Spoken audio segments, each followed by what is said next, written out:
À toutes et à tous. Donc nous nous retrouvons comme convenu dans l'invitation que vous avez reçue. Si vous voulez connaître le fond de ma pensée, j'aurais préféré prendre le micro parce que les personnes au fond n'auraient pas écouté. Ce n'est pas tout à fait le cas. C'est comme ça. Mais prends-le quand même. C'est mieux pour le zinzin là? Oui. Ah d'accord. Et puis pour vous aussi. Oui, on va s'entendre. Si, c'est bon. Ça marche là? Voilà, ça marche. Oui, c'est mieux.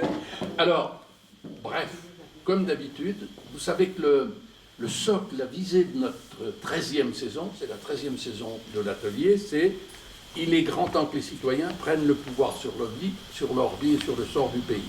Je ne développe pas parce que ça peut vous rendre interrogatif, dubitatif, mais nous pouvons en parler. Et c'est la raison d'être là de Bertrand Loire, que je salue à mes côtés. Nous avons décidé, pour montrer l'expression de cette vitale citoyenneté, de choisir le domaine économique. Et nous avons choisi là où la gestion est confiée aux salariés. C'est-à-dire, comme c'est le cas de ce que nous allons discuter tout à l'heure, je me lance avec Longo Mail. Voilà.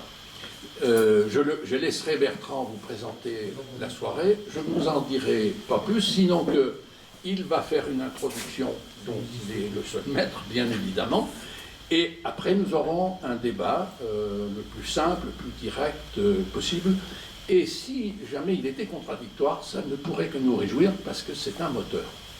Alors, je vous laisse le soin de vous présenter. Qui êtes-vous et qui représentez-vous? Merci en tous les cas, mais je le dirai à la fin. Bonjour, enfin bonsoir. Ouais, je vais faire une petite présentation personnelle rapide. Voilà, moi j'habite à Longomaille, la coopérative de Liman depuis une quinzaine d'années maintenant. Là-bas, je fais beaucoup de menuiserie, un petit peu de radio, parce qu'il y a une radio libre qui s'appelle Radio Zinzin. Et depuis 2-3 ans, je donne un petit coup de main sur les chevaux. C'est un peu une découverte pour moi, mais voilà, c'est assez chouette. Et du coup, en fait, moi, je fais de la menuiserie depuis maintenant plus de 25 ans environ. J'habitais avant de venir à Paris, avant de venir à Longo, pardon, j'habitais à Paris une douzaine d'années, où j'ai appris là-bas la menuiserie et l'ébénisterie. Et aussi, j'ai rencontré des copains qui ont créé les éditions La Lenteur, dont il y a les bouquins ici, mais j'en parlerai plus tard. Je vais peut-être plutôt présenter rapidement, même peut-être un petit peu en détail Longomaille. Voilà, c'est un réseau de coopératives agricoles européennes. Là, on a fêté cet été les 50 ans de la première coopérative, donc celle de Liman, qui est la plus grande, qui est la première qui a été créée en 1973. Et voilà, c'est les 50 ans de ce mouvement qui a débuté dans les années 70, enfin au début des années 70, donc après 68. Et c'est essentiellement des gens qui venaient d'Allemagne, de Suisse, d'Autriche aussi, qui étaient déjà engagés dans pas mal de mouvements sociaux de l'époque. Essentiellement, ils étaient très jeunes à l'époque, donc ils étaient essentiellement dans des trucs de contestation de la jeunesse de l'époque, plutôt dans les mouvances marxistes-léninistes, on dirait aujourd'hui l'ultra-gauche. Et donc,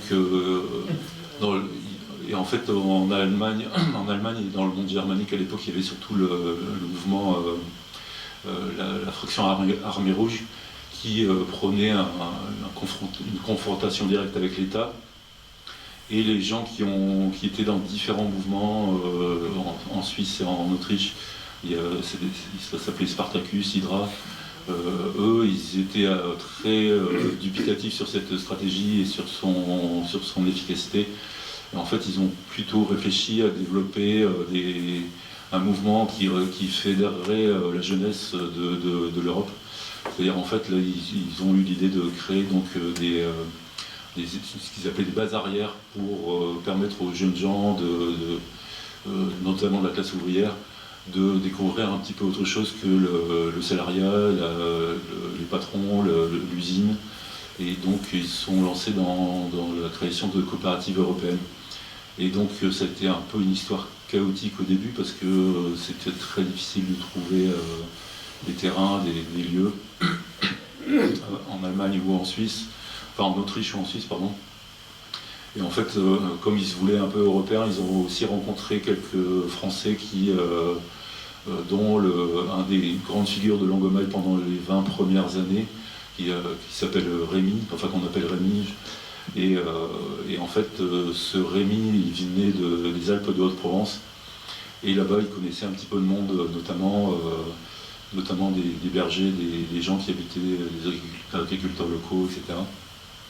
Et en fait, il faut se souvenir que dans les Alpes de Haute-Provence, il y avait un certain Jean Giono qui, dans les années 30 du XXe siècle, avait essayé de créer une communauté au Contador, donc pas très loin en fait de là où s'est créé la première coopérative Longomaille. C'est le berger de Giono qui s'occupait des brebis, qui a trouvé le premier terrain pour créer la première coopérative de Longomaille, donc à Liment. Et là, c'était une ferme, enfin, c'est 3 corps de ferme qui, à l'époque, étaient abandonnés depuis une cinquantaine d'années. Donc en fait, ces 3 corps de ferme, c'était des tas de cailloux, il faut bien le dire. On a des photos de l'époque, il y avait peut-être juste encore une toiture sur un des bâtiments. Et donc ils ont racheté ça à l'époque pour une bouchée de pain. Maintenant, ça vaudrait une fortune parce que c'est devenu une région extrêmement touristique. Voilà. Et ils se sont attelés à défricher le terrain, à cultiver les terres, à reconstruire les bâtiments. Alors que pour l'essentiel, la cinquantaine de personnes, de jeunes gens qui sont arrivés là-bas en 1973 étaient des urbains. En fait, ils ne savaient rien faire de tout ce qu'il y avait à faire pour rendre le terrain cultivable et les maisons habitables. Et donc voilà, c'est un peu comment ça a commencé. Et donc tout de suite il y avait un mélange de 2 choses, c'est-à-dire une visée politique, c'est-à-dire offrir une alternative à la vie telle qu'elle était vécue à l'époque et encore aujourd'hui, c'est-à-dire au salariat, à la domination des patrons, à la vie envahie par les marchandises, etc. Et la visée plus la visée alternative en gros, c'est-à-dire justement développer un mode de vie alternatif et en reprenant ses propres affaires en main, en reprenant la culture de la terre, en reprenant la construction, etc., etc. Donc voilà, c'est un peu ces 2 aspects qui ont marché ensemble dès le début de Longomaille et qui continuent maintenant encore. Et donc voilà, maintenant à partir de 73, le mouvement, la cinquantaine de personnes ont eu pas mal de contacts avec d'autres groupes, etc. Ça a drainé pas mal de gens aussi. Au début, beaucoup des germaniques, puisqu'ils étaient très implantés en Allemagne, en Suisse et en Autriche, pardon. Et puis c'était l'époque aussi des communautés. Après 68, il y a eu tout un ensemble de mouvements comme ça, que ce soit en France ou dans d'autres pays européens. Et du coup, voilà, ça a brassé pas mal de monde assez rapidement. Du coup, il y a eu l'idée de créer d'autres coopératives un peu autour de la première coopérative. Et peut-être que je raconte aussi un petit peu ce qu'est la coopérative de Longomaille-Liment. Donc la première qui a été créée, maintenant ça fait presque 300 hectares, mais à flanc de colline. Et donc en fait on a une quarantaine d'hectares cultivables, 2 grands jardins potagers, et au sommet de la colline il y a Radio Zinzine avec 2 Z, qui émet en continu depuis 1981, qui a permis de faire un peu connaître Longomaille et ses idées plus ou moins révolutionnaires, et aussi qui est une antenne ouverte à toutes les personnes qui veulent parler dans le poste ou qui veulent faire des émissions de musique ou d'autres émissions sur des thèmes divers et variés. Du coup, Radio Zinzine, c'est auquel je participe donc. C'est une petite radio associative, on dit radio libre, c'est-à-dire qu'il n'y a pas de publicité, c'est autofinancé. Et il y a une vingtaine, 25 bénévoles qui participent à cette radio. Mais ils ne sont pas tous là à la fois, malheureusement. On est un petit peu sous-effectif pour faire tourner tout ça. Mais bon, en tout cas, voilà, ça a permis de faire connaître la radio, parce qu'au début, il y avait donc beaucoup de germaniques, enfin de personnes d'origine germanique, et dans les années 70, il y avait encore le souvenir de la Seconde Guerre mondiale. Ça avait créé un petit peu de tension à l'époque sur cette nouvelle, cette arrivée de gens un peu étrangers aussi. Et du coup, maintenant, avec tout le tissu associatif qui est autour de la coopérative de Liman, il y a pas mal de gens qui participent à la radio, qui interviennent à la radio pour raconter leurs événements, les choses qu'ils font, etc. Du coup, ça a permis une meilleure intégration des gens de Langomaille dans le coin. Et aussi, il y a, en fait, Liman, c'est un petit village qui est sur un versant de la vallée. Et Langomaille, la communauté et le terrain sont de l'autre côté sur l'autre côté de la vallée. Et comme il y a des enfants qui naissent régulièrement, dans les années 80, l'école communale de Liman a été sauvée de sa fermeture par les gens de Langomaille qui ont... c'est une école primaire, mais où il y a différentes classes d'âge. Et donc maintenant, elle est toujours ouverte et les enfants de Longo vont là-bas, ceux de Liman aussi. Et en fait, ça attire aussi des gens qui s'installent à Liman parce qu'il y a cette école qui est toujours présente. Donc voilà pour la coopérative de Liman, qui est donc la plus grande à la fois en termes de surface, presque 300 hectares, et en termes de nombre de gens, on est en gros une centaine, 110 environ, en comptant les enfants. Et il y a donc sur les 3 corps de ferme, il y a énormément d'activités, donc toutes les activités agricoles, mais il y a aussi pas mal de gens qui ont d'autres activités plus politiques, entre guillemets, sur l'accueil des migrants, sur la sauvegarde de la forêt par exemple, sur les semences aussi, enfin sur les gens oublient certainement aussi. Voilà. Et donc en France, il y a 5 autres coopératives. Du côté de l'Ardèche, il y a Trénas, qui est... là, ils sont sur 200 hectares et une centaine d'hectares de forêt.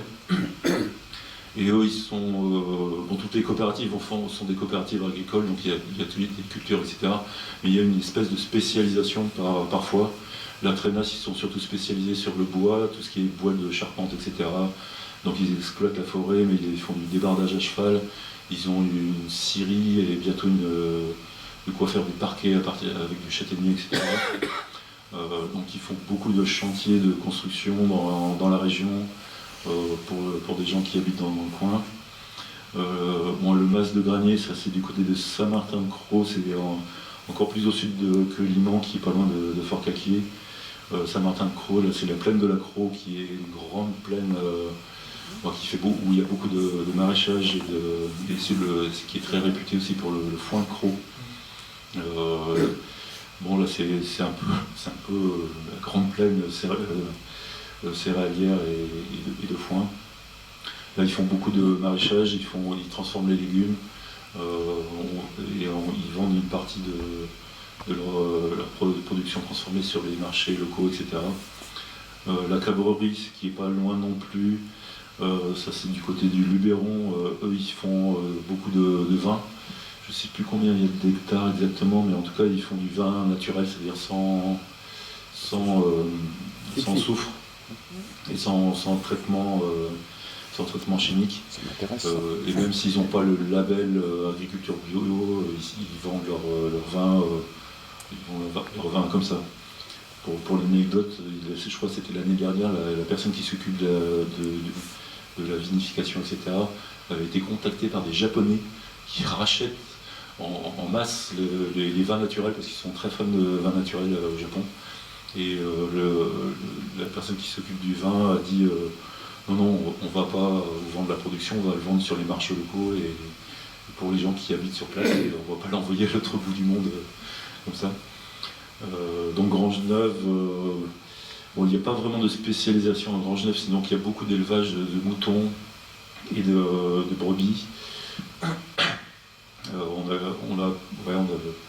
Et du coup, la laine qui est des moutons, qui est maintenant considérée par la Commission européenne comme un déchet.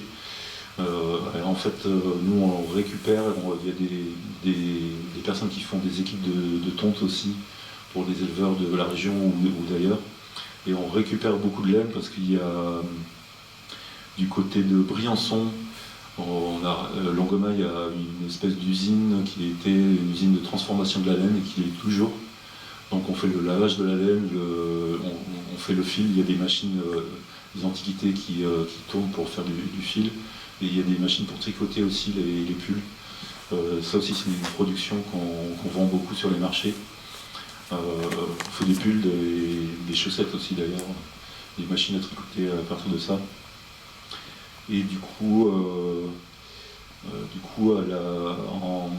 à l'étranger, il y a surtout en Suisse, il y a le Montois, qui est dans le Jura suisse. Et il y a le bureau de Langomaille qui est aussi à Bâle en Suisse. Pour le bureau, c'est juste un immeuble de bureau où il y a tout le côté administratif, juridique, comptabilité qui est un peu centralisé dans ce bureau. Le Montois, c'est aussi une ferme suisse où ils font beaucoup de choses, il n'y a pas vraiment de spécialisation. Il y a une autre coopérative dans le nord de l'Allemagne, ex-Allemagne de l'Est, qui est du côté ça s'appelle Uhlenkrug, où là ils font, là aussi c'est une grande coopérative où il y a beaucoup de traction animale aussi. Ils font toute culture avec la traction animale. Et voici une ferme de 50 hectares. Et du coup, il y a aussi en Autriche, il y a Stoppard, c'est en Carinthie. Là, ils font beaucoup de fromage et de transformation du lait de brebis. Et une des dernières coopératives qui a été créée, c'était à Zeledzi High. C'est en Transcarpathie, en Ukraine, dans la partie ouest de l'Ukraine. Et donc avec la guerre qu'il y a en Ukraine en ce moment, ils organisent beaucoup ils essaient d'organiser l'accueil des réfugiés qui fuient les zones de guerre avec le village autour, avec les populations locales aussi. Donc voilà, ça fait 50 ans, ça a sémé dans une 10-12aine de lieux à travers l'Europe.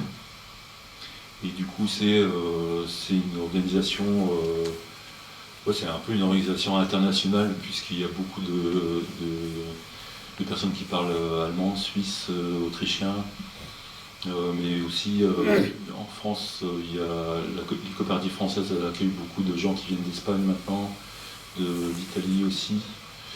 Il y a très peu d'anglais, enfin deux. Et puis, et voilà quoi. Et du coup, en fait, la coopérative de Liman, donc, où je suis, c'est aussi une coopérative qui fait de l'accueil, c'est-à-dire en fait, le mouvement Langomaille est assez relativement connu dans tout ce qui est, alternative, etc. La revue écologiste Silence a consacré déjà plusieurs articles de la coopérative de Langomaille qui, parmi les... Ils font des dossiers tous les ans, ils font un dossier sur une région et ils recensent un peu toutes les alternatives et du coup Langomaille est bien connu comme ça aussi. Et en fait il y a pas mal ces dernières décennies, il y a pas mal de gens qui sont intéressés par visiter les coopératives de Langomaille. Donc en fait on a organisé un accueil où les gens qui veulent venir nous voir peuvent venir nous rencontrer pendant au minimum 3 semaines, parce que la coopérative de Liman est assez grande et il y a beaucoup d'activités. Il y a même peut-être trop d'activités pour le nombre de gens qu'on est, mais bon, ça c'est une autre question. Et du coup, on accueille des gens qui veulent venir nous rencontrer, voir un petit peu comment la coopérative est organisée, etc. Et en général, c'est des gens plutôt jeunes, et qui ont, surtout ces dernières années, avec tous les problèmes écologiques qu'il y a, qui sont très intéressés par avoir une autre, voir comment fonctionne une autre manière de vivre qui soit justement en dehors du salariat, en dehors de la société marchande, etc. C'est aussi des gens qui ont plus ou moins des projets collectifs plus ou moins avancés, etc. Et donc, du coup, Langomaille aussi a une expérience un peu juridique qui est assez utile dans les temps actuels, puisque moi je ne connais pas grand-chose en droit. En tout cas, on est une association loi 1901. On est des coopératives, agricoles, donc le statut d'agriculteur aussi, le statut d'exploitation agricole. Et il n'y a pas de propriétaire en titre c'est une fondation qui est propriétaire des bâtiments, des terrains, du matériel, etc. Donc il n'y a pas une personne qui est responsable de la propriété des choses, etc. En fait, c'est une propriété collective. Et donc il y a tout un travail juridique assez complexe qui a été fait pour qu'on rentre un petit peu dans les clous de l'administration, de la bureaucratie française et européenne aussi, qui est assez complexe, que je ne vais pas rentrer dans le détail parce que je ne le connais pas très bien. En tout cas, ce que je peux dire, c'est que on est des bénévoles dans une association, donc en fait on ne travaille pas, on n'est pas salarié de l'association, on est juste bénévole, on a énormément d'activités, on fait plein de trucs, etc. Mais officiellement, on ne travaille pas, on n'est pas salarié. Et simplement, c'est l'association qui nous prend en charge pour le logement, pour la nourriture, pour tout un tas de choses, pour les soins de santé aussi. Mais en fait, comme chacun participe aux activités de la coopérative, c'est tout le monde qui prend en charge tout le monde, en fait. Et voilà, le travail juridique sur la propriété est assez important aussi parce qu'il y a beaucoup de collectifs qui se sont installés où chacun avait une part dans l'achat du terrain, des bâtiments, etc. Et souvent, ça arrive malheureusement assez souvent qu'il y a des conflits à l'intérieur des groupes et qu'à un moment, quelqu'un veut partir et repartir avec ses billes, ce qui est logique parce qu'il ne doit pas repartir sans rien. Mais parfois, ça fait éclater les collectifs. Et donc, tout le travail juridique de Langomaille qui a été fait à la fois pour les coopératives de Langomaille, mais aussi justement pour créer des structures juridiques qui permettent d'avoir une propriété collective. Il est mis à disposition à travers ce qu'on appelle la foncière antidote. Et là, j'ai amené un livre qui s'appelle « Habiter sans posséder », qui explique un petit peu ces trucs juridiques pour faire sortir la propriété de la propriété privée, en fait. Avoir une propriété collective qui ne soit pas une propriété privée en titre, etc. Et donc il y a une structure qui s'appelle la foncière antidote qui a été créée pour chapeauter, pour organiser cette sortie de la propriété privée et avoir des propriétés collectives qui permettent d'avoir des structures pérennes.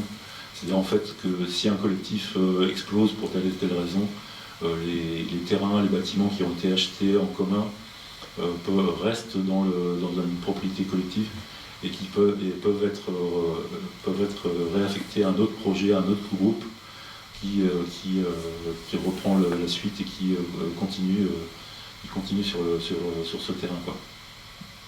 Donc voilà, c'est une manière aussi de sortir un petit peu, parce qu'il y a tout cet aspect juridique qui est très lourd mais qui existe. C'est une manière un peu de sortir de ce truc de la propriété privée qui est un peu le passage obligatoire de n'importe quel projet de nos jours, quoi. Voilà. Qu'est-ce que... Oui, alors donc on n'est pas salarié, on est bénévole dans une association. Et dans cette association, il y a évidemment un bureau, parce que là, c'est les structures légales qui imposent ça. Mais en fait, il n'y a pas de chef dans les coopératives, il n'y a pas de dirigeant. Chacun est sur le même pied d'égalité, au moins du point de vue des décisions, des activités dans lesquelles il veut s'investir, etc. En fait, il y a, là pour la coopérative de Liman, tous les dimanches soirs, on a une réunion générale où on organise la semaine les équipes pour les travaux agricoles ou autres. Ça, c'est la partie formelle du fonctionnement. Parce qu'il y a une organisation informelle aussi, mais ça, j'en parlerai pas. Donc tous les dimanches soirs, il y a cette réunion qui permet d'organiser les équipes. On accueille les nouveaux arrivés qui se présentent brièvement pour dire voilà, je suis un tel, je viens pour telle et telle raison, etc. Et aussi, on organise les réunions, les discussions sur les différents sujets qu'il peut y avoir, que ce soit des trucs bassement matériels comme simplement faire tourner le réseau d'eau, d'électricité, ou des trucs plus politiques, entre guillemets. C'est-à-dire, en fait, il y a pas mal de gens dans les différentes coopératives qui ont des activités politiques, que ce soit à l'extérieur. Donc, que ce soit l'accueil de réfugiés, les trucs sur la forêt. Moi, je suis engagé avec les émissions La Lenteur qui ne sont pas du tout rattachées à Lango, mais je fais beaucoup de choses avec ces gens-là aussi. Enfin, voilà, il y a tout un tas d'activités diverses et variées dans la région. Dans lesquels les gens sont investis. Et donc régulièrement on a des réunions sur ce qui se passe en Ukraine, sur ce qui se passe voilà, par exemple au Maroc avec l'accueil des réfugiés, parce qu'il y a des gens qui ont des contacts là-bas pour essayer de faire en sorte qu'il y ait des structures qui existent pour accueillir les gens. Enfin bon, voilà, c'est tout un ensemble d'activités très variées. Et il y a aussi des réunions intercoopératives qui ont lieu tous les 6 mois. Là, c'est un peu le côté à la fois gestion gestion globale des ressources de Longuemaille, et aussi contact sur les activités politiques, etc. Donc c'est parfois il y a parfois des gens qui se déplacent beaucoup, qui sont très impliqués dans le côté administratif ou avec des avocats aussi, parce que là, par exemple, avec les soulèvements de la terre, il y a 2-3 enfants de Lango qui ont été inculpés dans l'action sur Lafarge, par exemple, ou sur d'autres trucs. Du coup, il y a aussi l'aspect juridique sur les avocats, etc. Enfin, tout un ensemble d'activités assez dense là-dessus. Et là. Oui, sur l'aspect, donc là c'est un peu l'organisation formelle avec les réunions internes aux coopératives et intercoopératives, mais il y a aussi toute une organisation informelle qui se fait sur le terrain, parce qu'on prend, il y a, en tout cas à Longuemaille, Liman, il y a une cuisine centrale, il y a 2 services pour le midi et le soir, il y a des listes sur lesquelles on peut s'inscrire pour faire la cuisine, la vaisselle, le ménage, l'entretien des bâtiments, etc. Donc il y a aussi une organisation informelle pendant les repas où on peut aller voir, on peut dire coucou, j'ai besoin d'un coup de main pour déplacer un truc cet après-midi, est-ce que quelqu'un peut venir me voir, etc. Alors oui, il y a ce côté-là aussi où les gens organisent leurs propres activités en commun avec les gens qui peuvent leur donner un coup de main, quoi. Sachant que voilà, en général les gens font 2-3 trucs, 2-3 activités diverses et variées, et que ça n'empêche pas parfois de changer complètement. Moi je me souviens de quelqu'un qui était très investi dans les moutons, etc. et qui il y a une dizaine d'années est parti à la coopérative de la Cabrerie qui a lancé le vin naturel. La production du vin naturel comme ça, et c'est une réussite aussi. Enfin, voilà. C'est plate. Donc je ne sais pas combien de temps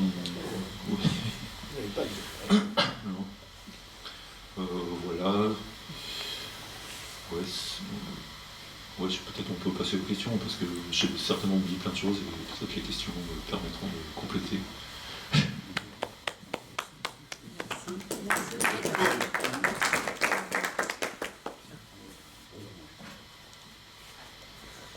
Ça bouscule un petit peu. Donc, on ne fait pas des questions, on fait des échanges. Passe le micro par contre. Il y a sûrement des avis, etc. Alors, attends, je vais passer devant. Là et là. s'adresse à qui? Bonjour. Comme vous l'avez dit, au début des années 70, il y a beaucoup de communautés qui se sont montées. J'imagine que la structure coopérative n'est pas venue immédiatement. Enfin, ou alors c'est assez singulier. Comment est venue... parce que, comme vous dites, c'est complexe. La structure juridique est complexe. Comment c'est venu cette idée? Parce que c'était pas très courant dans les années 70 dans ces communautés-là. Je ne connais pas suffisamment l'histoire de l'aspect juridique pour répondre à la question. Voilà. Derrière toi. Pardon? Il y a quelqu'un qui a levé la main, mais je crois que c'est Pas moi. Oui, monsieur. Tiens. Ah, moi, simple question, les repas sont pris en commun. Pas forcément, Ah, mais c'est possible. mais c'est la majorité ou... Disons comme il y a un service tous les midi et soir, il y a une liste de cuisine où on s'inscrit. Mais ça n'empêche pas que dans les hameaux, dans certains bâtiments, il y a des cuisines plus petites. Les gens peuvent venir dans le hameau central à Grangeneuve prendre le repas. Mais s'ils ont envie de se faire cuire un œuf chez eux, dans le hameau où ils vivent, ils peuvent. Ils peuvent faire la cuisine familiale. Ouais, aussi, ouais. D'accord. C'est moitié-moitié? Non, c'est souvent, il y a beaucoup de gens à Grangeneuve. C'est assez pratique quand même, cette Qui organisation. font le collectif. Ouais. Parce que Madame, allez, derrière toi, Antoine. Moi, je voulais simplement, vous êtes tous très jeunes, puisque vous... Non, mais puisqu'il n'y a pas de salariat, vous dites qu'il n'y a pas... personne n'est salarié, vous êtes tous des bénévoles. Ouais. Comment envisagez-vous votre avenir quand vous serez vieux? Ah oui. Ça, c'est une. Alors, on va prendre deux questions, comme ça on va revenir le micro. Ouais. Oui, parce qu'on va se mêler les pinceaux. Allez, Enlève les pieds. Voilà, on va s'en mêler les pinceaux, là.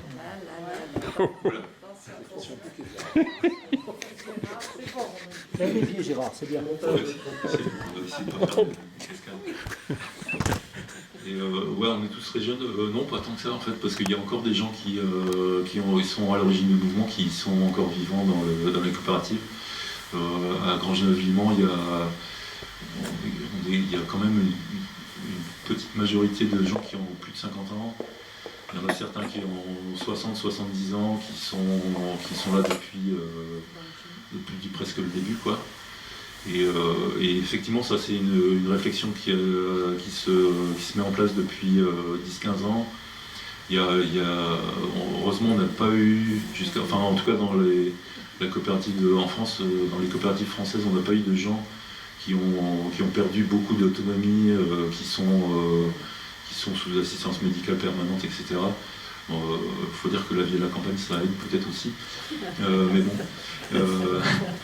Et surtout, il y a plusieurs il y a au moins un bâtiment qui a été, sur la coopérative de Limoux, qui a été conçu pour des gens qui auraient besoin d'être en fauteuil roulant ou en perte d'autonomie comme ça. Je sais aussi qu'il y a un fonds qui est provisionné pour des soins médicaux qui seraient un peu lourds pour des personnes qui auraient des maladies un peu graves, etc. Et là, dernièrement, il y a un projet de créer un nouveau bâtiment, parce que oui, ça je ne l'ai pas dit, mais moi quand je suis arrivé il y a 15 ans, on était 80 personnes environ dans la coopérative de Limoux. Et là maintenant, on est une centaine, voire 110 environ. Et en fait, il y a une crise chronique du logement depuis toujours. Il y a un certain nombre d'habitats précaires, il y a des gens qui ont construit leur yourte, il y a des gens qui vivent en caravane, c'est encore vraiment un peu rude, surtout en hiver. Et du coup, il y a des projets de construction de bâtiments, et dont parmi les chantiers qui sont envisagés, il y a de la création d'un bâtiment qui serait spécialement conçu par des personnes âgées aussi, pour permettre qu'il n'y ait pas pour permettre une assistance en cas de problème, quoi. Donc voilà, c'est une réflexion qui se fait effectivement, qui est en cours de mise en place. Et effectivement, pour j'imagine que vous parlez de la retraite aussi. Et ça, justement, c'est un truc... justement, cette réflexion sur les infrastructures et les soins médicaux aussi, c'est dans l'optique où les gens restent dans l'embout à la retraite aussi. Il n'y a pas de... Et en même temps, je crois qu'il y a plusieurs personnes à Langomaille-Liman qui touchent le minimum vieillesse, je crois, un truc comme ça, ouais. Mais c'est vraiment très peu de choses, c'est vraiment 300-400 € par mois, je crois. C'est vraiment très peu. Donc voilà, c'est pour répondre à la question. Allez, Mireille. Attends.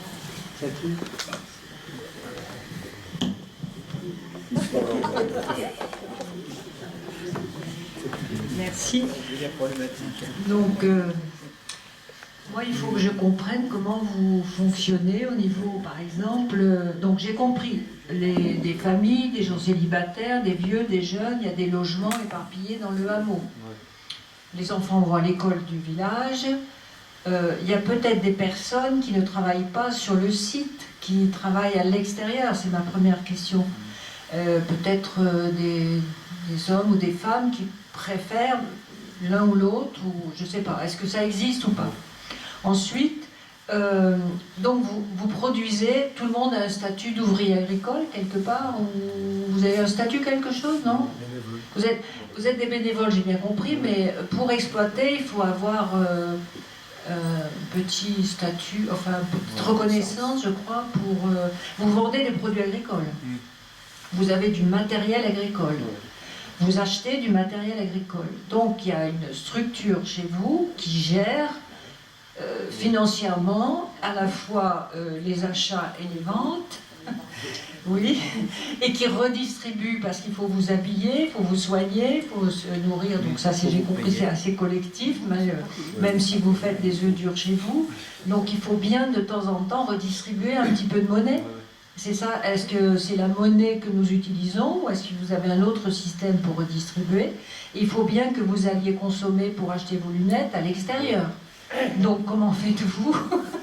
Moi, c'est très pratique, excusez-moi, mais j'ai envie de comprendre, c'est tout à fait intéressant, vous comprenez bien, vous êtes en marge de la société de consommation, et ça, je vous félicite d'avoir tenu, oui voilà, d'avoir tenu, parce que les années 70, ça me parle, les communautés aussi, mais il y en a beaucoup qui se sont cassés la figure, et donc la vôtre, 50 ans, mais c'est un géant, quoi, c'est extraordinaire, ça veut dire que vous avez effectivement de la solidité dans vos bottes, hein, parce que pour gérer ça, plusieurs centaines d'hectares, j'ai compris.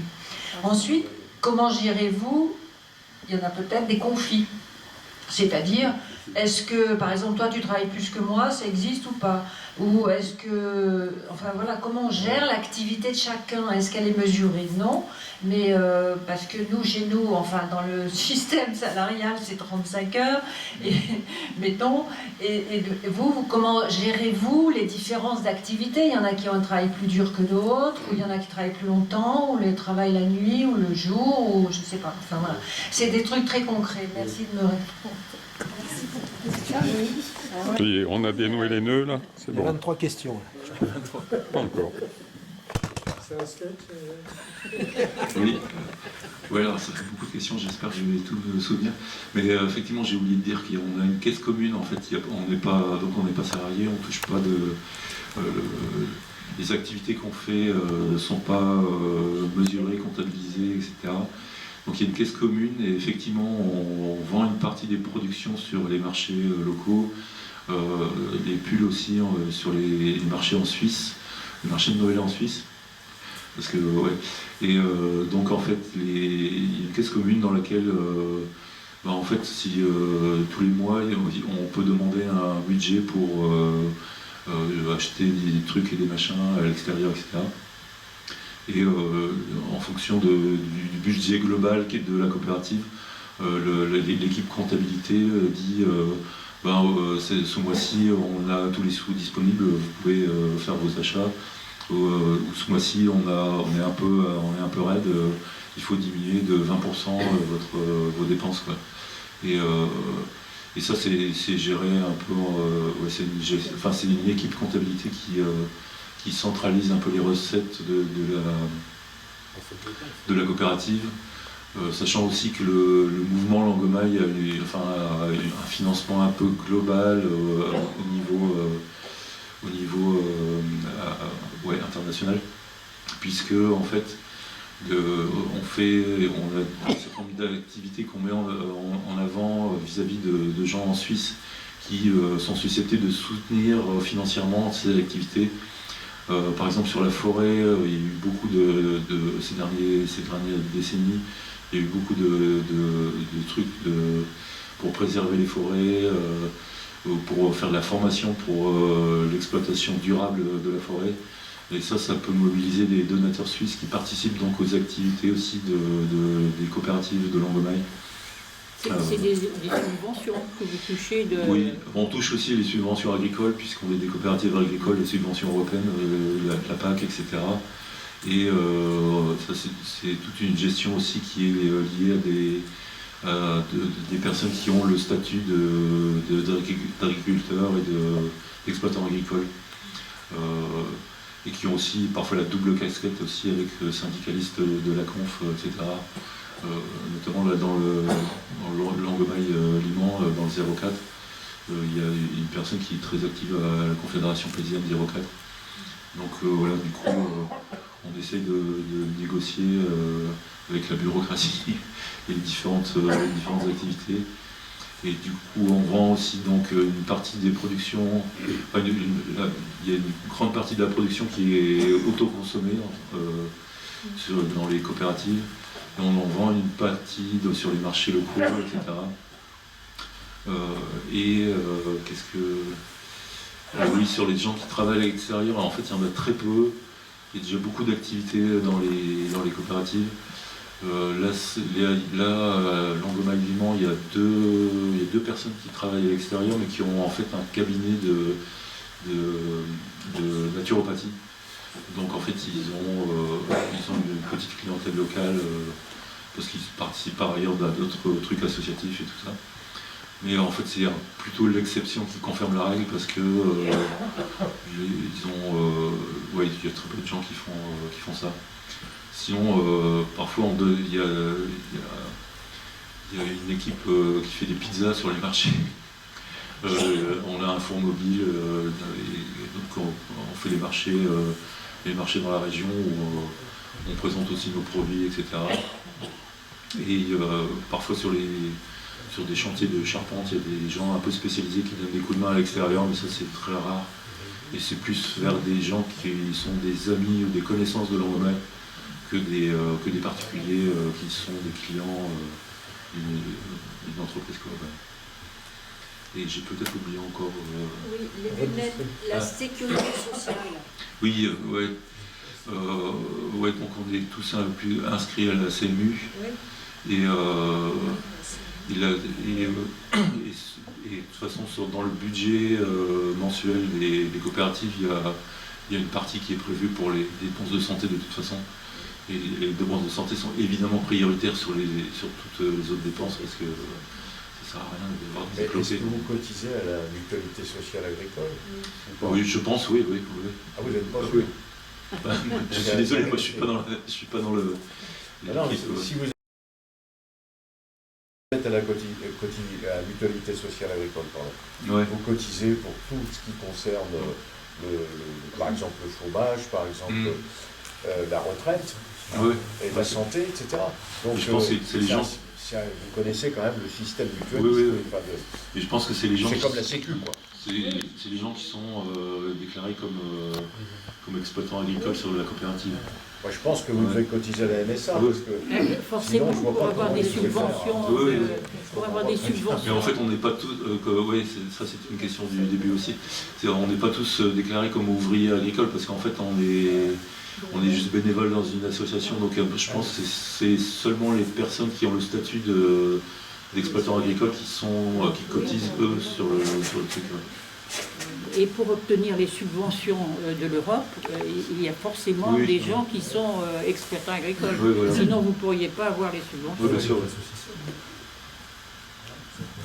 Et les conflits? Ah oui, les conflits, oui. C'est une très bonne question aussi. Les conflits, en fait, oui, il y a beaucoup de... il y a beaucoup de gens qui passent à Lango qui demandent comment ça a réussi à durer aussi longtemps. Et moi je pense que, enfin je ne suis pas le seul à penser, mais le fait qu'on ait différents lieux, ça permet de prendre de la distance avec les gens avec lesquels vous pouvez entrer en conflit. C'est-à-dire que si vous pouvez plus voir vraiment quelqu'un, il y a moyen d'aller faire les mêmes activités ailleurs dans d'autres coopératives. Il y a moyen de faire autre chose aussi ailleurs. Et donc, en fait, il y a un certain nombre de gens qui en général, les nouveaux arrivés, ils font souvent le tour des coopératives. Bon, c'est pas obligatoire, mais c'est conseillé pour aller voir un petit peu ce qui se passe ailleurs et comment ça se passe. Parce que les autres coopératives en général sont beaucoup plus petites que celles de Liman. C'est maximum 30 personnes, minimum 12-15 personnes. Du coup, c'est une autre forme de vie aussi, parce que la grosse coopérative de Liman, il y a un côté un petit peu anonyme aussi. C'est un gros collectif. C'est une grosse machine qui tourne plus ou moins bien. Et du coup, les coopératives plus petites, c'est plus familial, entre guillemets. Et donc, voilà. Il y a toujours moyen d'aller voir ailleurs si on y est aussi. Voilà. Et du coup, ouais, voilà, c'est... Mais là où vous vous êtes installé, c'est un village, parce que 110 personnes, c'est quand même énorme pour loger tout ce monde-là. Vous êtes sur quelle superficie? Peut-être ça pourrait rejoindre un peu la question qui vient d'être posée. C'était, moi je m'interroge sur les liens avec l'extérieur, parce que vous n'êtes pas fermé sur les villages de la coopérative, vous faites les marchés, etc. Donc il y a des relations qui existent avec la population qui vit sur un autre mode. Quels sont les échanges qui ont lieu et est-ce que votre mode de vie commence pas à interroger, puis à essaimer ou voilà, moi ce qui m'intéresserait aussi de savoir, c'est l'impact sur l'environnement, et les modes de production. Là, sur la coopérative de Liman, on a presque 300 hectares, mais c'est à flanc de colline, c'est assez escarpé. Donc il y a 40 hectares qui sont cultivés. Et en fait, il y avait 3 corps de ferme sur ces 300 hectares qui ont été restaurés. Donc c'est en partie habitation, en partie activité. Et il y a d'autres bâtiments qui ont été construits un peu autour de ces hameaux en pierre. Là, on fait ces dernières décennies, on fait plus dans la construction bioclimatique. Ça permet d'économiser pas mal d'énergie, c'est super confortable. Et du coup, et sur les relations avec l'extérieur, en fait, la coopérative de Liman, il y a Radio Zinzine qui est sur le sommet de la colline. Et ça a beaucoup contribué à faire connaître Langomaille dans la région. Dans la région PACA, c'est-à-dire vraiment le sud-est de la France. Et du coup, il y a 20-25 bénévoles qui participent et qui ne sont pas tous issus des coopératives de Langomaille. Il y a beaucoup de gens du tissu associatif de la région qui participent qui font des émissions sur les thématiques qui les intéressent, etc. Et du coup, on est assez connus dans la région grâce à ça aussi. Et oui, ça a vraiment contribué à dédiaboliser les coopératives de Langomaille. Et sur les sémages, effectivement, comme je disais, on fait de l'accueil. On reçoit des gens qui sont déjà plus ou moins dans des projets collectifs, qui veulent s'installer, pas tout seul à la campagne, parce que c'est aussi un peu rude parfois, surtout quand on vient de la ville et qu'on ne connaît pas grand-chose à l'agriculture ou au bâtiment. Du coup, voilà, on voit passer pas mal de gens qui sont eux-mêmes déjà plus ou moins impliqués dans des projets collectifs ou qui se posent des questions sur leur boulot. Là, ces dernières années, on a eu quelques ingénieurs qui sont passés et qui avaient entendu parler de Lango et qui posaient des questions sur leur boulot super bien payé, mais qui pour eux avait beaucoup de sens et qui se disaient non mais ce que vous faites c'est super, moi aussi, je voudrais faire autre chose que ça, quoi. Donc voilà, on voit passer quand même beaucoup de gens, et l'aspect juridique que je soulignais là sur les coopératives, enfin sur la foncière antidote, ça intéresse énormément de gens de ce fait-là aussi, sur le côté essayer de créer d'autres structures en dehors des structures existantes ou connues, quoi. Ouais. Allez. Oui, je voulais demander. Attends, en vérité, vous êtes vraiment, vous avez un esprit, j'allais dire, pas comme dans une usine ou dans un quartier, fraternel. Vous avez un esprit commun, quoi, qui fait que les gens restent toute leur vie, quoi. Vous avez une espèce de j'allais dire, fraternité entre vous, quoi. Vous avez des liens d'amitié. Voilà, ça c'est très important. Vous avez un esprit commun, j'allais dire une idéologie commune. Enfin, c'est peut-être pas le mot, mais enfin vous avez de la fraternité contre vous, des liens d'amitié. Oui, et ça c'est très important. Oui, il y a évidemment des liens d'amitié, etc. Mais enfin, c'est un esprit commun, c'est pas toujours évident. Mais disons qu'il y a la volonté que la vie commune se déroule le mieux possible. Ouais. C'est surtout ça qui est, à mon avis, le ciment des coopératives. Et effectivement, de toute façon, en vivant ensemble, on développe des liens d'amitié. Et aussi d'inimitié parfois aussi, mais on essaye de résoudre les conflits le mieux possible. Et sur le côté, il y avait une autre partie de la question, c'était quoi? C'était la fraternité. Comment? Enfin, ils sont plus heureux là qu'ailleurs, quoi. C'est pour ça là. Oui, enfin, oui. Mais à tous les points de vue. Sur le fait que les gens ne restent pas forcément toute leur vie là, ouais. Parce qu'il y a parfois des gens qui trouvent des projets ailleurs aussi, et parfois on voit passer des gens qui restent quelques années et qui repartent parce qu'ils ont réussi à trouver d'autres projets, qui ont d'autres projets ailleurs aussi. Ouais. Mais du coup c'est parfois un petit peu frustrant le fait que on rencontre beaucoup de gens sur les coopératives. Et parfois ils restent pas aussi longtemps qu'on aurait aimé qu'ils restent. Enfin bon, voilà, c'est un peu partagé. Parfois c'est la vie humaine. C'est la vie, ouais. Vous créez du communisme, quoi. Oui, on peut dire ça aussi. Ouais. Et les adolescents, pardon. Vous avez dit, je ne sais pas, il y a quelques années vous étiez 80, maintenant vous êtes 110 ou 120. Vous avez 200 ou 300 hectares. À un moment donné, vous n'allez peut-être pas pouvoir nourrir, entre guillemets, toutes ces bouches. Je ne sais pas, est-ce que vous vous donnez un maximum à accueillir, à rester, parce qu'il faut bien quand même diviser pour que tout le monde reçoive en fonction de son travail. Vous voyez ce que je veux dire? Alors, est-ce que vous allez vous limiter, puis c'est une grosse coopérative? Ça, c'est une grande question aussi, parce que en fait, on n'est pas autarcique du point de vue de la nourriture, c'est-à-dire qu'en fait, on achète aussi des trucs, un certain nombre de choses ailleurs.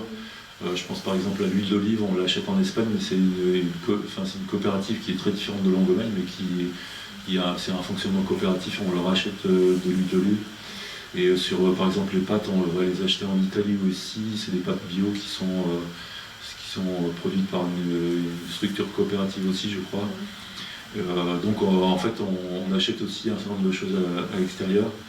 Et sur le nombre de gens, effectivement ça c'est une question qui se pose à la fois pas tellement en termes de nourriture, mais plus en termes d'activité, du nombre d'activités. Moi j'ai tendance à dire que à la coopérative de Limon, soit on est trop de personnes pour le nombre d'activités qu'il y a. Non, pardon, c'est le contraire, on n'est pas assez pour le nombre d'activités qu'il y a. Où on est trop il y a trop d'activités pour le nombre de gens qu'il y a. Parce que il y a une très grande diversité de choses. Et il y a presque chaque personne a son activité précise. C'est assez paradoxal. Mais et en plus, en fait, chacun fait plusieurs choses dans sa journée. Moi, je peux faire un peu de menuiserie le matin, l'après-midi, je prépare les infos du soir pour Radio Zinzine. Et puis le lendemain matin, il faut sortir les chevaux pour faire tel truc et je donne un coup de main, quoi.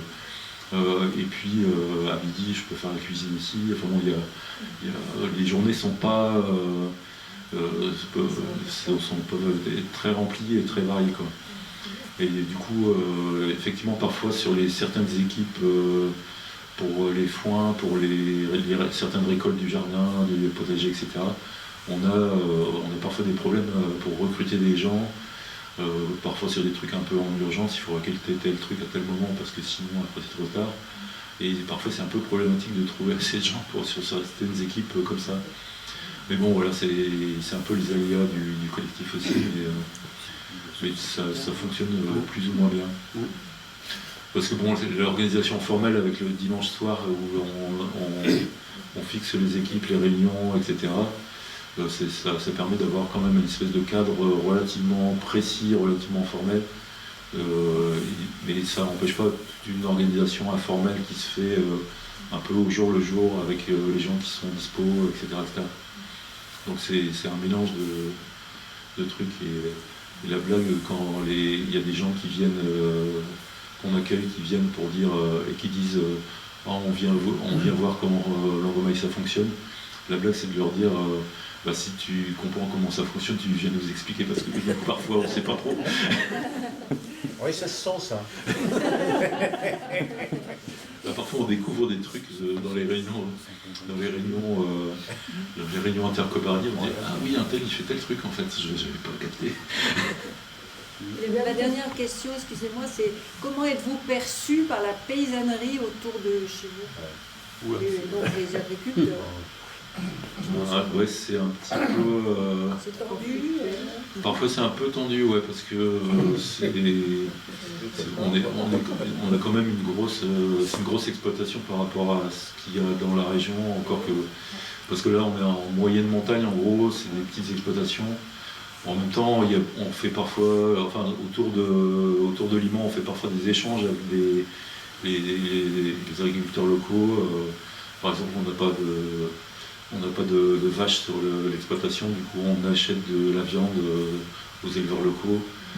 Parfois on donne des coups de main aussi sur des réparations de machines, etc. Enfin, parce qu'on a un atelier de réparation et beaucoup de matériel d'occasion, du coup on fait beaucoup de réparations. Du coup, voilà. Du coup ça peut aider un certain nombre de gens dans le coin à... Vous êtes plutôt bien perçu. Ouais, un peu dans l'ensemble, ouais, je pense, oui. Il faudrait plutôt demander aux gens qui font l'agriculture. Mais ouais. Les échanges sont bons, quoi. Enfin, oui. Bon, il y a des gens qui ne nous aiment pas, mais ça c'est comme quoi qu'on fasse.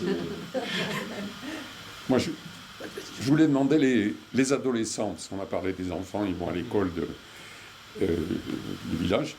Est-ce que les adolescents, ils vont où? Au collège et au lycée?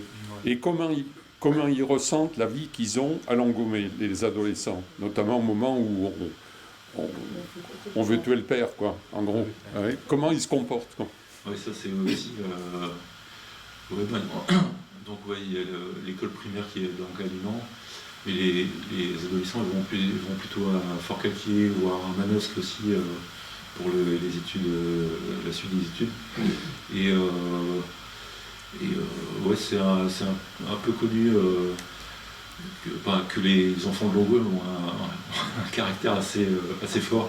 On a des retours des profs qui disent oui, alors les enfants de Longueuil, il faut les tenir et tout. Parce qu'ils ne se laissent pas trop marcher sur les pieds. Et effectivement, ça donne... moi, j'ai entendu des choses comme ça. Ouais.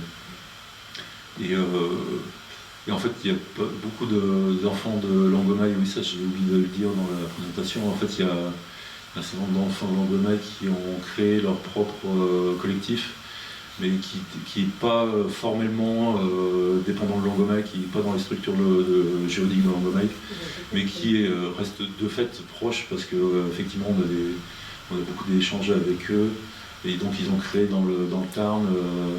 Ils ont créé un petit collectif où il y a beaucoup d'enfants de Lango et des amis à eux.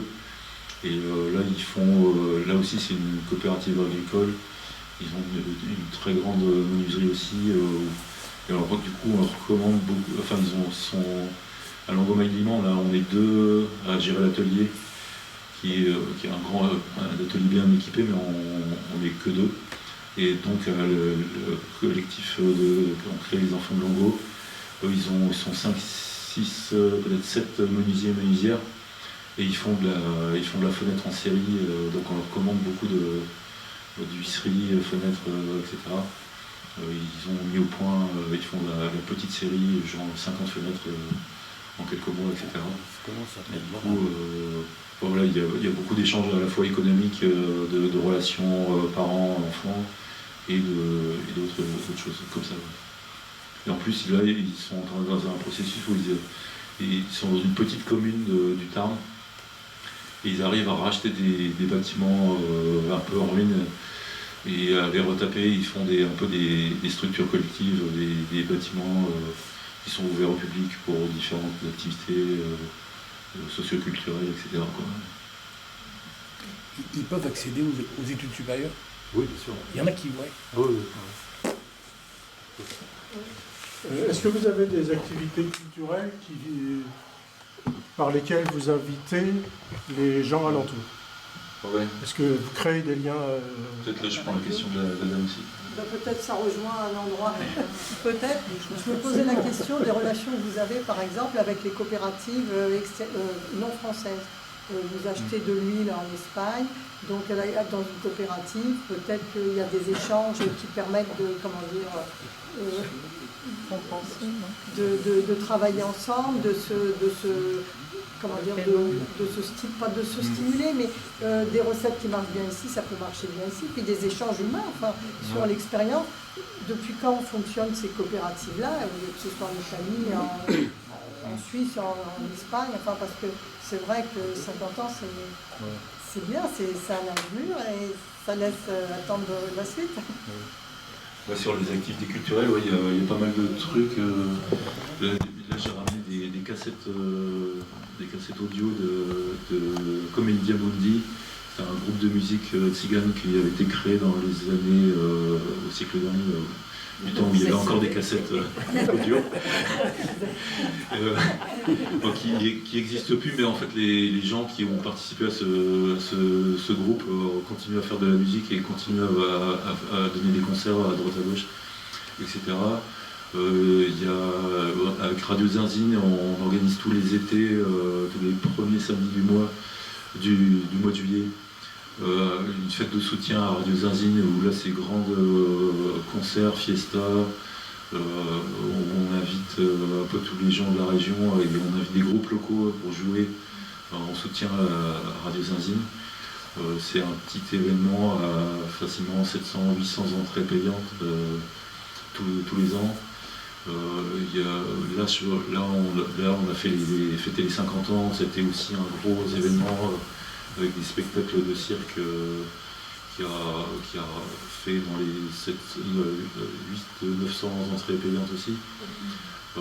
Et en fait, on a de quoi accueillir sur le terrain ce genre d'événement, en fait. Que ce soit au sommet de la colline où il y a l'émetteur de Radio Zinzine, ou dans la coopérative de Liman où il y a une espèce d'amphithéâtre en pierre qui a été créé dans les années 80 parce que le terrain glissait pour le consolidisme. Ils ont consolidé avec des grosses pierres et ça a fait un amphithéâtre où on peut faire salle de spectacle en plein air, etc.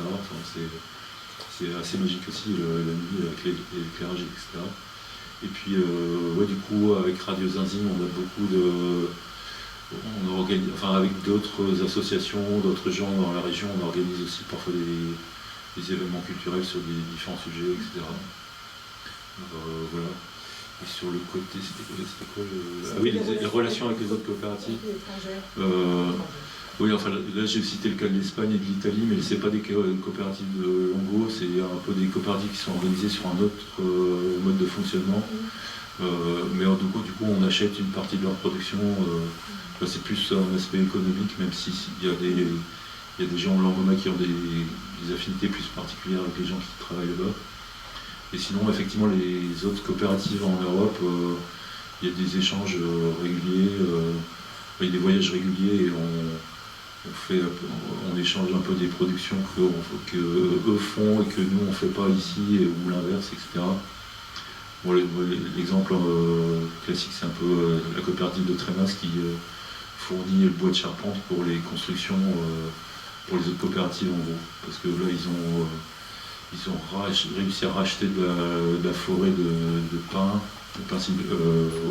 de Douglas, pardon.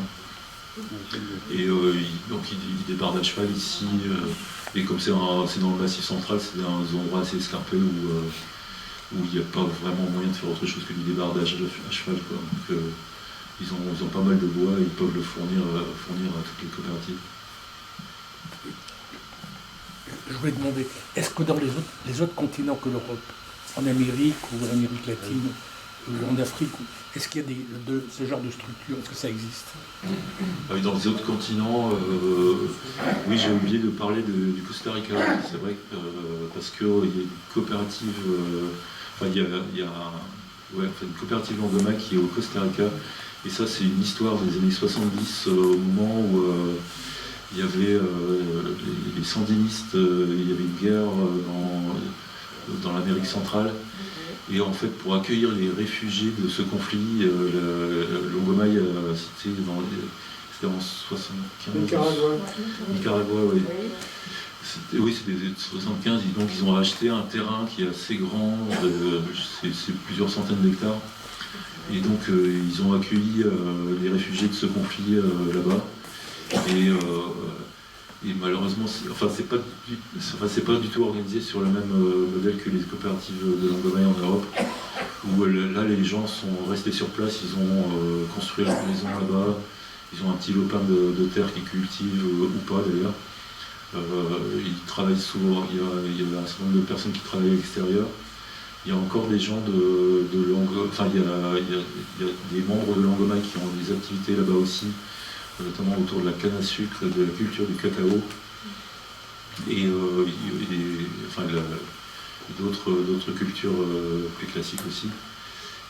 Mais c'est pas une organisation, c'est plus une organisation où les gens sont un peu propriétaires de leur lopin de terre, et il n'y a pas trop d'organisation collective là-bas, sauf avec les gens de Longomaille qui viennent de l'Europe en fait.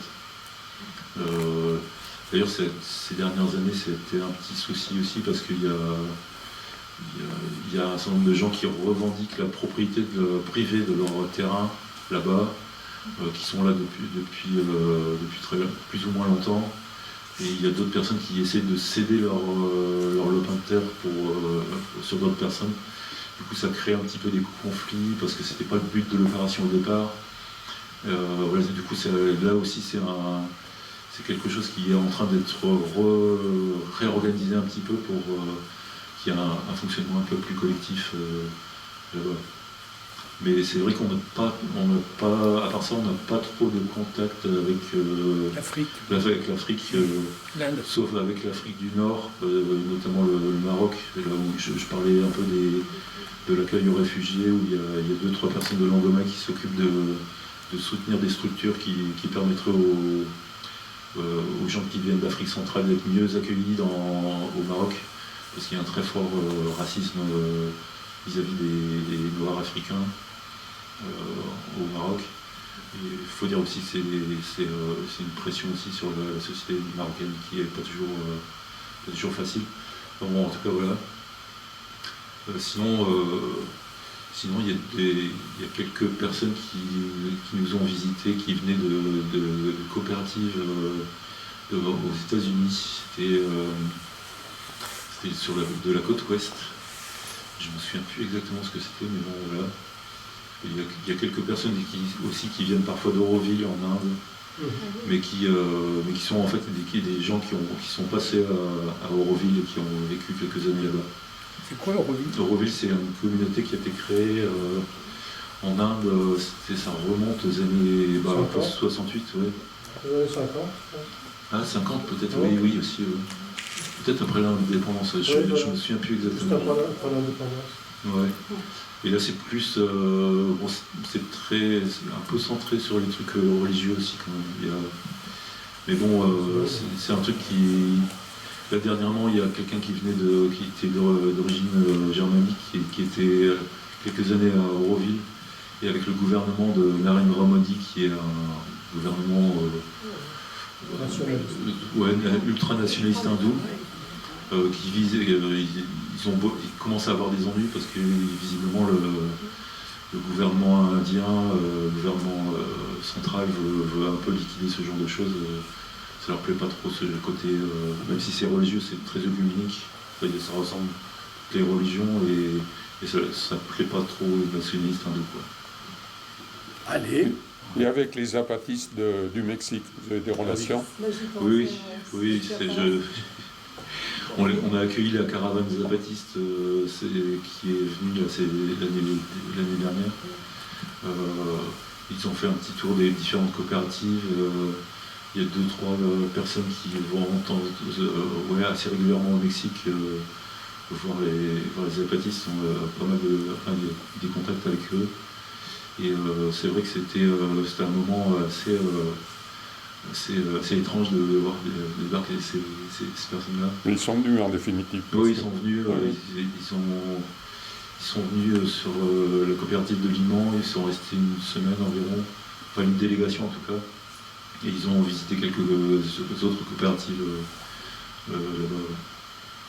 Du coup, on relaye un petit peu aussi les luttes zapatistes. Bon, là, j'ai ramené des publications de Langomaille. Les nouvelles de Langomaille.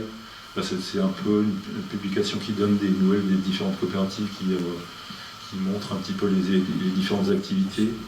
Et là, il y a aussi l'Archipel, le journal du Forum civique européen. Le Forum civique européen, c'est une structure un peu qui a été créée par Langomaille aussi, pour relayer un peu les différentes luttes sociales à travers l'Europe et à travers le monde, dans lequel des membres de Langomaille sont impliqués à divers titres.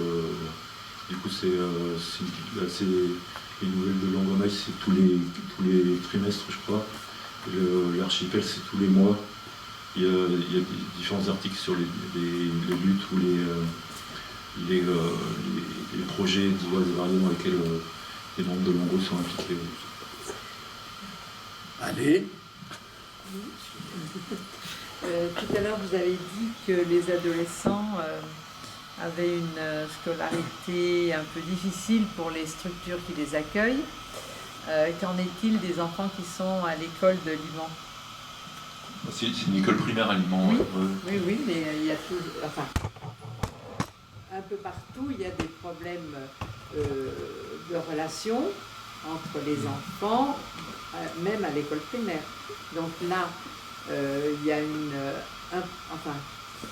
un nombre important d'enfants venant de la coopérative qui vont à l'école primaire. Ouais.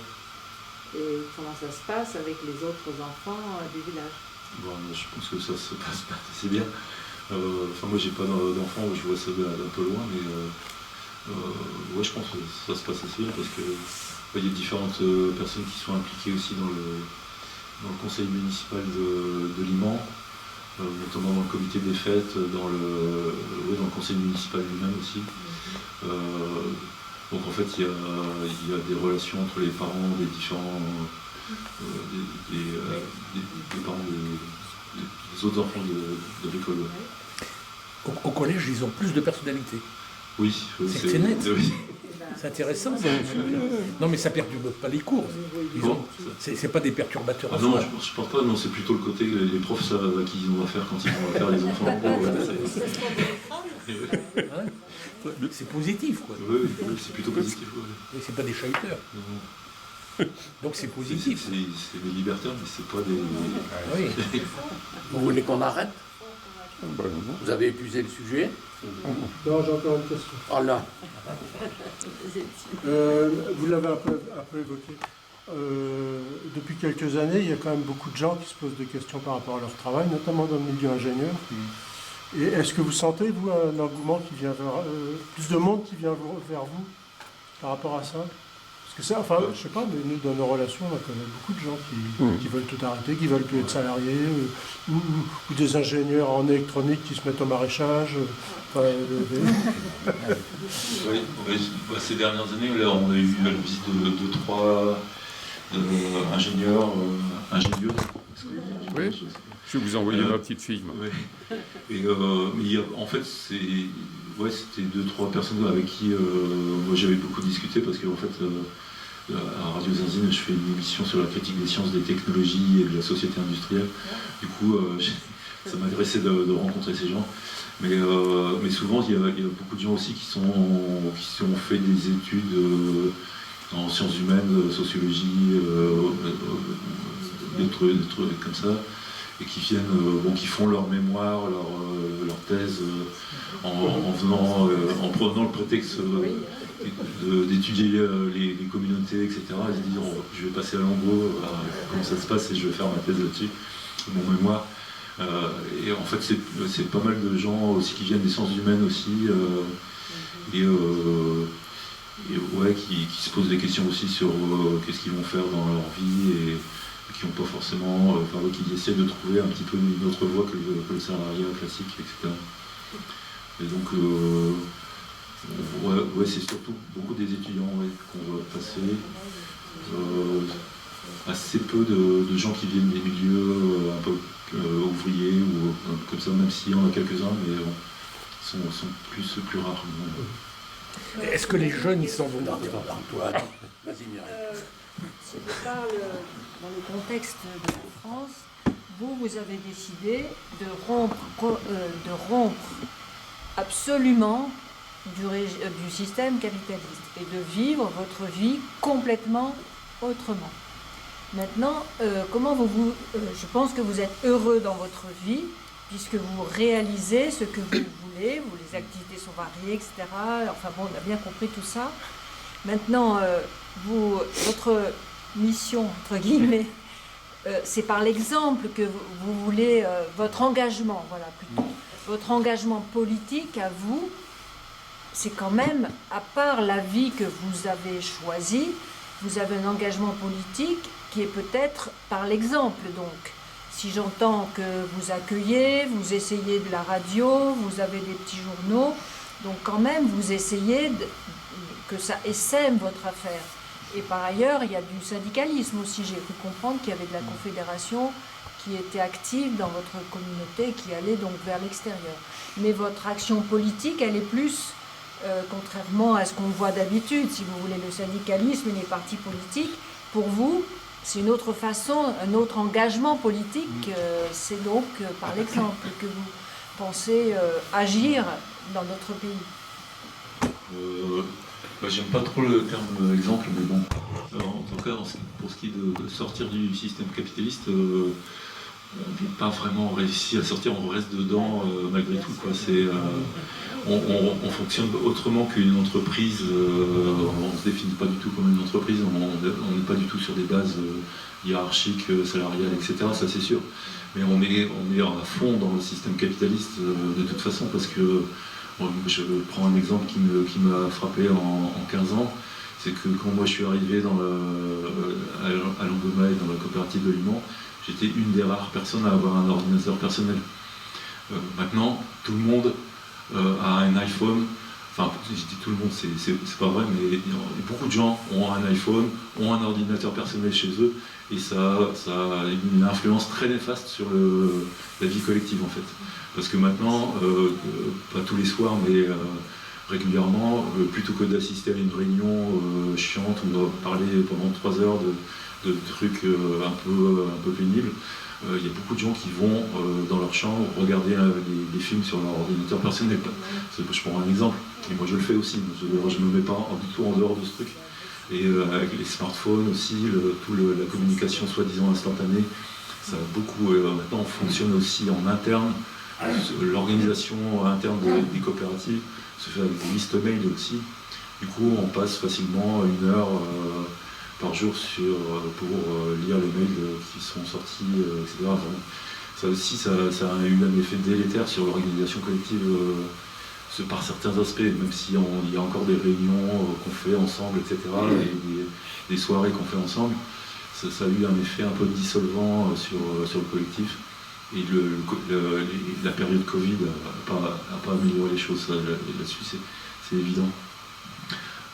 Sur ce qui est de l'aspect exemplaire, moi je dis non, Longomaille n'est pas un exemple à suivre, dans le sens où bon, ça fait 50 ans qu'on existe, il y a eu tout un ensemble de choses qui ont été créées, qui sont durables et qui parfois aussi sont un héritage qui est parfois un petit peu difficile à assumer, ou à continuer des choses qui sont installées, qui sont portées par des gens qui sont là depuis très longtemps, et dans ces collectifs, quand il y a des nouvelles personnes qui arrivent, sur certaines choses, il y a parfois une inertie qui est assez difficile à vaincre, et les gens qui ne sont pas forcément bien accueillis parce qu'ils disent « Ah mais on pourrait peut-être faire comme ça » ou « On pourrait peut-être essayer autrement », etc.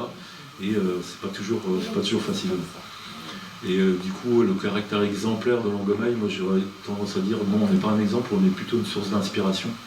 Une source d'inspiration et aussi une aide aussi pour les gens qui veulent s'installer, parce que bon, je reviens sur l'aspect juridique qui est super important, parce que c'est une pierre d'achoppement de beaucoup de collectifs ou de gens qui ont des projets collectifs. Et ça c'est une aide aussi qui est très précieuse sur ce côté-là. Nous on est une source d'inspiration parce que moi les amis que j'ai rencontrés à Paris au début des années 2000, qui ont créé les éditions La Lenteur, eux ils sont installés dans le Tarn, ils ont des relations évidemment avec le collectif qui a été créé par les enfants de Longo, mais ils ne sont pas sur une structure collective, ils ont des activités en commun, ça ressemble quoi, une vingtaine, une trentaine de personnes, mais ils ne sont pas sur un seul terrain, ils ont des activités en commun, ils font des choses en commun dans la région, mais ils n'ont pas une structure comme Longomaille où il y a un terrain, où ils sont tous dessus, etc. Ils sont un peu dispersés, ils se retrouvent régulièrement pour faire du pain, cultiver un champ de patates qui est prêté par un paysan, des trucs comme ça. Mais ils ne sont pas du tout sur le même modèle que Longomaille. Et voilà, donc il y a 1000 manières de s'organiser collectivement et de faire des choses collectives. Et là-dedans, Longomaille est une chose parmi d'autres, quoi. En devenant adulte, les jeunes, ils restent? Il y en a qui restent, ouais. Ah, il y en a qui restent. Ouais. Quelle proportion? Beaucoup. Là, sur la coopérative de Le Mans, il doit y en avoir 4 ou 5. Il y en a peu qui restent. Ouais, mais les autres ont créé leur propre structure. Les autres créent des structures. Ils ne retournent pas dans la vie normale. Parfois, si. C'est bien celle-là. Dans la vie capitaliste, bon. Si, il y en a ceux qui ont un boulot salarié, qui bossent. Mais peu. Il y en a quelques-uns. Je ne saurais pas dire exactement. Dans la vie capitaliste. Parce que le truc à Longo aussi, enfin surtout quand on arrive, c'est que on sait qu'un tel, on découvre parfois quelques années plus tard que tel enfant est le père de telle et telle personne, parce qu'en fait entre-temps le couple a changé, etc. Et parfois on a des surprises. Ah oui, en fait c'était ça. Il y a beaucoup de couples. Il y en a, oui, il y en a beaucoup. Normalement. La majorité. Et parfois ça se recompose, c'est un peu. Ils se recréent sur place. Vous vous considérez comme des marginaux ou l'extérieur vous considère comme des marginaux? Ce sont des 68 heures. Ouais, je pense que c'est l'extérieur qui nous considère comme des marginaux. En même Vous temps, acceptez le terme marginal? Ouais. En même temps, non, on est quand même bien intégré dans le machin, à la fois du point de vue administratif et aussi dans la vie locale. Maintenant, on est plus perçu comme originaux, une communauté, et une expérience qui a réussi à faire son chemin dans le truc. Je pense que ouais, surtout autour de la coopérative de Liman, on est quand même Enfin, Langomaille, c'est bien connu et maintenant c'est plus une communauté, enfin une communauté ou un collectif en tout cas qui est perçu comme quelque chose qui fait partie du paysage, quoi. Quelque chose qui peut fonctionner. Le nombre d'années en témoigne, indiscutablement. Oui, mais Parce que j'ai écouté. le nombre d'années en témoigne, mais le nombre, vous êtes combien à peu près en France? En France, je ne sais pas exactement, mais sur l'ensemble des coopératives à peu près. européennes, Non, mais en France. En France. En France, il y a 3 millions de salariés dans le domaine. Non, mais c'est pas ça. Je parle. Non, vous allez demander combien il y a de salariés dans le domaine coopératif. Non. Pas chez eux. Chez eux, combien ils sont? Parce que s'ils sont toujours 110 depuis 50 ans, ça veut dire que ça n'a pas fait beaucoup. C'est la coopérative de Liman, on est 110. On est environ une centaine. Oui. Mais sur l'ensemble des coopératives, on doit être de 250 personnes environ. Ouais. 250 ouais. Et donc, parce que les autres coopératives sont plus petites, entre une trentaine, une quinzaine de personnes. Et donc, voilà. Vous m'autorisez à persister et à signer. Si vous voulez. C'est une coopérative. Oui. Il y a actuellement en France 3 millions de salariés qui dépendent d'une coopérative. Oui, mais qui sont salariés. 10%, pardon. Et qui sont salariés. Oui. Là, ce soir, on a essayé de vous faire vivre un exemple. L'atelier ne vous dira pas, c'est parfait ce qu'il a dit. Une exposé. source d'inspiration. Il ne vous dira pas, c'est négatif. Moi, je crois que ça fait drôlement réfléchir. Et que ça traduit peut-être une pensée, notamment dans la jeunesse, beaucoup plus forte qu'on l'imagine. Mais c'est encore flou, etc. Mais revenons au système coopératif en France, salarié. Je ne sais pas s'il y a beaucoup d'exemples, comme le leur, hormis leur secteur à eux.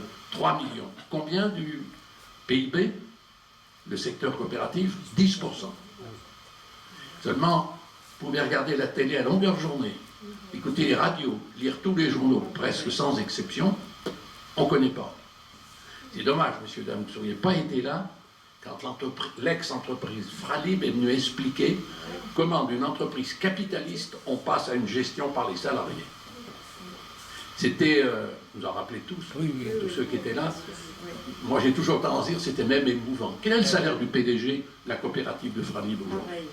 1800 €. Et le gars d'avant, il touchait des millions d'euros. Donc, ce soir, ce que nous avons voulu faire, et je pense que mes copains et copines seront d'accord avec moi, c'est vous faire toucher du doigt un exemple qui interpelle, qui fait réfléchir. Je réinsiste sur les 50 ans. Ça ne doit pas être la nature humaine, pardon. Étant ce qu'elle est, c'est pas simple de vivre en communauté comme ils vivent. Et ils sont là, et ils sont debout. Vous avez bien retenu l'exemple de ces enfants qui sont partis, enfin maintenant des jeunes gens qui sont partis créer une coopérative. Alors peut-être que ça ne fait pas tache d'huile assez, mais en tous les cas, ce que nous cherchons à... Je m'autorise, on arrive au bout. Ce que nous cherchons à montrer avec succès, des fois avec un peu moins de pertinence, moi ce soir, je n'indique que pour moi-même, j'ai été parfaitement intéressé par l'exposé du menuisier écrivain, qui s'appelle Bertrand Loire. Nous essayons de montrer que ce système que certains d'entre vous ont appelé capitaliste, c'est-à-dire qui écrase les humains, il y a un horizon qui se dégage. Nous touchons là un grand système. Regardons ce qui se passe en ce moment. Mais est-ce que la vie peut durer comme ça? C'est pas possible. Une famille sur 5 ne mange pas à sa faim en France. Vous n'êtes pas à l'époque de Zola, ni encore à l'époque féodale, etc. Donc on a été heureux, je crois, et on peut le remercier, d'avoir touché autre chose. On prend, on laisse, mais ça fait réfléchir. Et quand on sait que cet homme a fait 500 km aujourd'hui en voiture, 500 demain, je souhaiterais que vous le remerciez chaleureusement, parce que c'est beau d'avoir fait ça.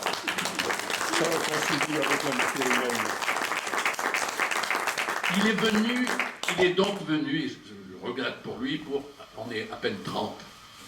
Oui, mais aujourd'hui, grâce à lui, on a eu, j'appelle ça un tract, c'est peut-être pas, à 18 000 exemplaires, l'article dans La Montagne, où cet homme s'exprime.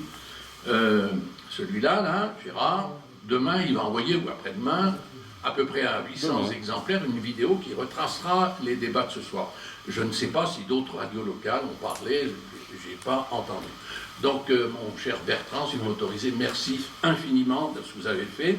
J'aimerais que tout de suite vous alliez là-bas, parce qu'il y a des livres à vendre, et il peut vous les paraffer, et il y a des documents, des journaux que vous pouvez donner. Voilà. Alors, prochaine rencontre le 23-11, à la salle C26 aux Îlets.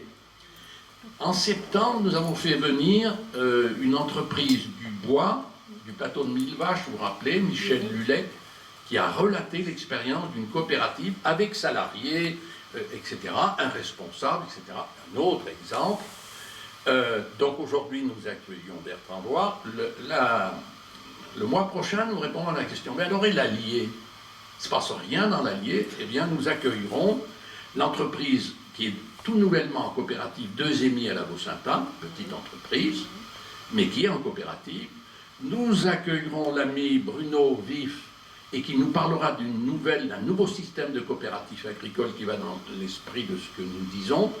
Et nous recevrons une jeune, toute petite coopérative qui n'a pas tout à fait pris la décision de venir, mais ils ont bien envie, c'est RMB qui maintenant, aujourd'hui, marche en coopérative. Si vous avez le temps, le jeudi 7 décembre, alors là, celles et ceux qui ont été un peu interpellés le seront doublement. Nous recevrons un monsieur qui a écrit un livre au titre suivant « La classe populaire peut-elle gouverner ?» C'est-à-dire aujourd'hui, nous avons l'élite, tout ça, mais nous serions incapables de gouverner. Cet homme, c'est un philosophe, il s'appelle Jacques Bidet, et il vient d'écrire ce livre qui est sorti il y a 8 jours. J'en suis à la moitié, je vous le recommande très vivement. Ça bouscule, même pour ceux qui ont moins de cheveux, ça décoiffe, mais ça fait réfléchir. Et nous en aurons terminé avec cette année. Début janvier, on vous présentera, mais on va continuer sur cette lignée. Est-ce que l'heure n'est pas venue que les citoyens prennent en main le sort du pays comme le sort de leur vie? Et peut-être Jacques Bidet, en mois de décembre, montrera que c'est quelque part possible. Ce soir, avant d'écouter Bertrand Loire, on n'aurait pas cru qu'il pouvait, quoi qu'on en pense par ailleurs, se passer ce qui se passe chez vous. Donc, merci. Nous vivons qu'avec le peu de moyens que nous avons. Si vous nous aidez en laissant quelques traces de votre soutien financier, ça nous touchera. Et comme nous sommes l'atelier et une coopérative, nous avons pour habitude, chacun de ranger nos chaises. Je vous souhaite une bonne soirée.